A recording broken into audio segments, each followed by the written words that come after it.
Tu parlais de ton compte Instagram quand je t'ai posé la question du casting en m'expliquant que tu t'étais fait repérer sur Instagram. Est-ce que c'est grâce à ces photos? J'en ai sélectionné 3. Celles-ci, elles sont arrivées après.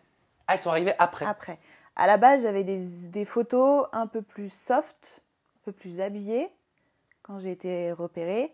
Après, c'est vrai que quand on a l'image de la fille tentatrice, séductrice, etc., il faut forcément mettre en avant un peu ce côté, je dirais pas aguicheur, mais un peu séduction. On va pas se mentir, c'est un peu ce qui est attrayant, ce qui marche aujourd'hui. Voilà, et puis pour montrer que non, j'ai pas de... Je suis fière de ce que j'ai fait, il n'y a pas de...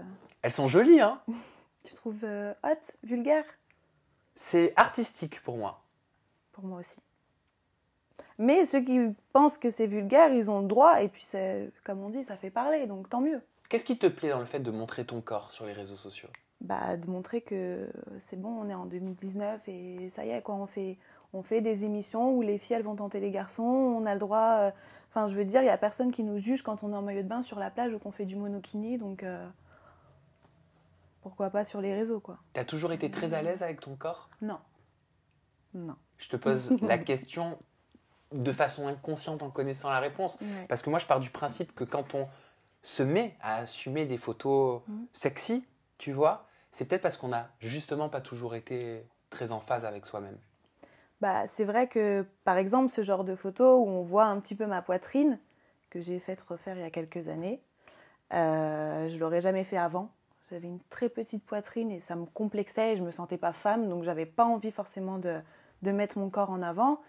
Puis aujourd'hui, je pars du principe que voilà, les mecs qui ont une Rolex au poignet, ils sont fiers de la montrer. Voilà, moi, je suis fière de montrer mon corps, sans pour autant être vulgaire ou être une fille facile. Je connais mes valeurs. T'as déjà eu des complexes? Ma poitrine. Ouais. Ouais. Ma poitrine, énormément. Pourquoi t'avais une petite poitrine? J'ai une très petite poitrine à la base. Ouais. Tu faisais quel tour de poitrine? Je faisais un 85A. À la base, je faisais un petit B. J'ai perdu pas mal de poids. Et j'ai perdu de la poitrine en même temps, donc 85A. Et aujourd'hui? Je fais un 95D. C'était ton choix? C'était mon choix. Pourquoi? Parce que pour être plus à l'aise, c'est vrai que je prenais jamais plaisir à m'acheter des vêtements avec un joli décolleté. Je prenais jamais plaisir à m'acheter des beaux maillots de bain parce que j'étais pas à l'aise dans mes maillots de bain. Alors vraiment, j'ai acheté des push-up. Il m'est arrivé de le rembourrer doublement pour faire un peu plus encore push-up. Et puis même, j'avais des copains, j'étais pas forcément à l'aise avec mon corps, j'étais pas bien. C'est quoi ton rapport à la chirurgie esthétique? Comment tu le décrirais?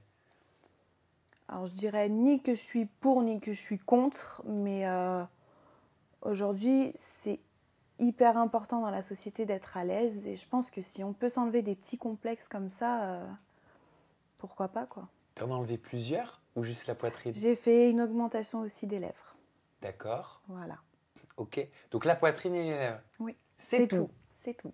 Mieux vaut anticiper. Avec ma petite expérience qui commence à faire maintenant, je préfère anticiper. Tu vois, je me dis, première ITV, je pose les questions tout de suite, comme ça après on l'aborde plus.